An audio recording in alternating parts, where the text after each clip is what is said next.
Sobre a sua tartaruga. Tartaruga, doutor? Popularmente como tartaruga, Ah. né? Mas a gente tem que levar em consideração, pela taxonomia e pela nomenclatura, a tartaruga é classificada somente como aquelas de água salgada, onde ao invés dos membros aqui com dígitos, elas têm nada deles. Ah, sim, Né? é diferente. Os cágados são aqueles que são de água doce. Então são tartarugas, são quelônios, né? A nomenclatura correta seria quelônio de água doce. E quelônio terrestre seriam os jabutis, que é o caso do nosso amigo aqui, tá? Nós vamos falar um pouquinho sobre ele, sobre anatomia, sobre alimentação, que é muito importante também. Tá. Deixa eu te perguntar uma dúvida que eu tenho, uma dúvida boba. Então, se um carro passar em cima da tartaruga, mata a tartaruga?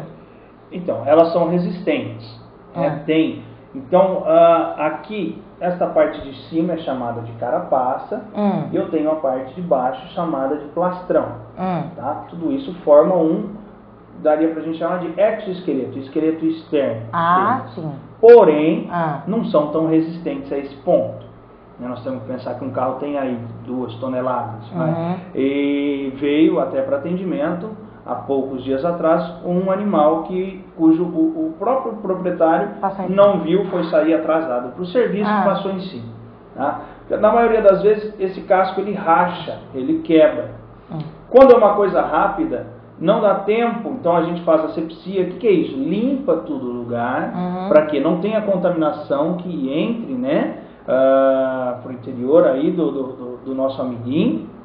E aí, isso é fechado com uma resina odontológica. É um processo lento, porque esses animais podem viver mais de 100 anos, dependendo, e pesar mais de 80 quilos, ficam gigantescos, mesmo e tem metabolismo baixo. Então, o tratamento disso é lento. São resistentes? São. Tem predadores naturais na natureza? Muito pouco, quase nada, porque nem a onça pintada consegue, porque se eu relo nele, como forma de defesa, o que ele faz? Ele some. Então, a onça pintada não consegue pegar ele e pegar a parte do tecido mole. Então, eles são bem resistentes para a natureza. Aí entra aquilo, o homem começa a ter animais e aí pode causar um desequilíbrio. No caso de carro, ele não é resistente. E quando vira ele de barriga para cima, é verdade que ele morre? Por quê? Vamos lá. Eu tenho um animal que, diferente do ser humano ou do cachorro, o cachorro ou o ser humano, o mamífero, ele tem a parte torácica e abdominal. O que é isso? Eu tenho o peito e o abdômen. No peito eu tenho o coração, o pulmão, tenho um músculo chamado diafragma, que ele divide isso. Então, a pressão aqui é diferente. Quando eu viro esse cara de ponta cabeça, né, de barriga para cima, todo o peso das vísceras, todos os órgãos dele se deslocam pela pressão atmosférica também para baixo, ocasionando o quê? O meu pulmão vai ficar comprimido por causa de todos os órgãos. Então, eu manter esse animal, tá vendo que ele fica até mais quieto, porque há uma dificuldade maior em conseguir inspiração e expiração. Então, em procedimento cirúrgico, em contenção, a gente sempre mantém o animal em decúbito lateral. Tá vendo que ele já se mexeu, já dá um conforto maior para ele. E aqui, como nós já abrimos o programa com ele em cima, né, desse negocinho, isso nada mais é do que uma forma de contenção física. Então eu preciso avaliar meu animal, ou em casa, aconteceu alguma coisa, quero ver a minha tartaruguinha melhor, posso colocar ele sobre algo, isso não prejudica nada dele, isso faz com que ele mantenha no seu lugar e eu consiga avaliar a estrutura, avaliar os membros, avaliar ele por um todo. E se fica doente, toma injeção? Você aplica injeção nele? Também. Aonde você aplica? Então, aqui, pelo que a gente está vendo, não sobra muito espaço. Então, a gente consegue aplicar injeçãozinha na musculatura, né? Na musculatura principalmente de membro torácico, não de membro pélvico. Que legal. Ou o que a gente fala intracelomático. A cavidade interna dele toda chama cavidade celomática. Então, a gente introduz uma agulha por aqui, acho que assim fica até mais fácil para conseguir ver. Entra com uma agulha aqui, tá? E administra qualquer tipo de líquido, um soro, dentro da cavidade celomática. Os tá. órgãos vão absorver isso e manter o animal hidratado ou medicado, se for o caso. Legal. E alimentação? Alimentação, vamos lá. Isso serve para quem tem um desse em casa. Se você tem um bichinho desse em casa e você olha para ele e todas essas placas, que são placas córneas, elas estão pontiagudas, você pode achar que ele está lindo. Fala que legal, ele está todo... Isso na realidade é uma deformidade. Gente? Então, essas placas elas crescem, vocês conseguirem observar, ela tem algumas linhas de crescimento, não necessariamente uma linha por ano, mas essas linhas vão crescendo de acordo com que o animal vai se desenvolvendo. Quando o animal tem uma deficiência alimentar, todas essas placas, então todas as laterais aqui, as dorsais, elas vão crescendo de uma forma não uniforme. Então, isso é uma ideia básica de deficiência nutricional. Então, o que eu vou dar para o meu amiguinho comer? Eles são onívoros. Isso é o quê? Se alimentam de tudo. Na natureza, se alimentam de fruta, de legume, de verdura, se alimentam de carcaças de animais também, é importante frisar isso. Então tem uma função primordial na natureza, ajudam a eliminar carcaças.